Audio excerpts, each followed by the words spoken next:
Start with you, sir. The fact is, as things stand right now, Mr. Arsen, that there is no deal on the table, and Israel is now looking to completely ensure that what it feels are those terror enclaves that continue in Gaza are eliminated.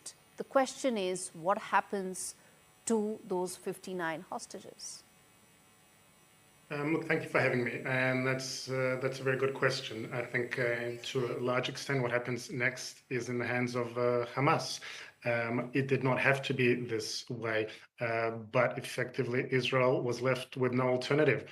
The ceasefire essentially ended March 1st at the end of the completion of the first phase. So what we've seen in the last 2.5 weeks or so is essentially a de facto ceasefire and a period of some 2.5 weeks of calm for Hamas in Gaza. However, without any hostages coming out.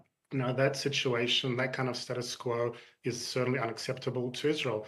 Hamas could have accepted a number of times the proposal which had been put forward by US Special Envoy Witkoff, which had included a release of half the hostages at the beginning of the renegotiated phase and half at the end, which would also include the period of Ramadan and Passover for Israelis. But Hamas repeatedly refused to, and so Israel was essentially left with no choice. So under international legal parameters, in the situation where Hamas is continuing to hold hostages and is refusing to engage in good faith negotiations, Israel had to exert military pressure, which any other sovereign nation would. At the end of the day, from Israel's perspective, this can all end tomorrow. The military operations can end, the aid can resume, provided Hamas agrees to Witkoff proposal and releases the hostages. It's that simple.